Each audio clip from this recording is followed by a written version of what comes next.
Bienvenue au Starter du jour pour bien démarrer sa journée. Aujourd'hui, le pouvoir des mots.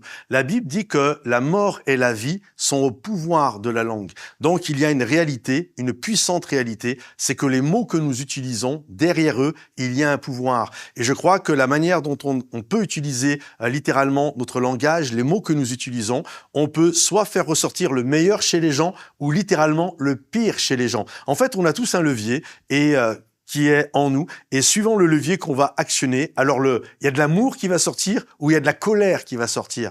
Un jour, il y a un orateur qui a voulu faire comprendre le pouvoir des mots aux gens, et donc il leur disait l'importance d'utiliser un certain vocabulaire, d'utiliser certains mots, et il voulait vraiment les sensibiliser par rapport à ça. Et là, il y a un homme sceptique qui était dans l'auditoire et qui s'est levé, et il a dit « Je crois vraiment pas à ce que vous dites. C'est pas parce que je vais dire bonheur, bonheur que je vais vivre le bonheur. C'est pas parce que je vais dire malheur, malheur, que je vais vivre le malheur. » Et là, l'orateur l'a regardé et d'une voix assez sec, assez ferme, va le regarder et avec un regard assez colérique, va lui dire « Taisez-vous, espèce d'idiot !»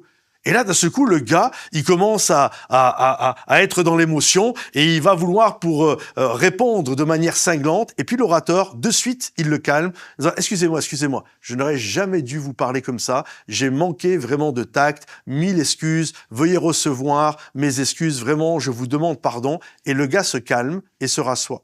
Et l'orateur va continuer en disant à cet homme, vous voyez le pouvoir des mots. Quand je vous ai dit, taisez-vous, espèce d'idiot, ça vous a mis dans une grande colère. Et quand je me suis excusé et que je vous ai demandé pardon et que je vous ai montré que j'avais tort, ça vous a calmé. Oui, il y a une réalité, nos mots ont un pouvoir et la manière dont nous les utilisons va impacter la vie qui sont autour de nous. Alors, il y a plein de gens qui sont là et d'autres sont très réactifs, d'autres un peu moins réactifs, suivant les personnalités, mais quand même, on réagit tous. On aime tous être appréciés, encouragés, reconnus. Et je ne connais pas beaucoup de gens qui aiment être dépréciés, ne pas recevoir de reconnaissance, etc. Il y a devant nous des gens, il y a un appel. L'apôtre Paul nous encourage, il y a des bons mots qui doivent sortir, qu'ils servent à l'édification, à l'encouragement, à la restauration, à relever les gens qui sont devant nous. Alors soyez des gens qui ont conscience du pouvoir des mots et semez des bonnes paroles dans la vie des gens. Que Dieu vous bénisse, que Dieu vous encourage. À bientôt les amis. Passez à liker, partager, commenter. Bye bye.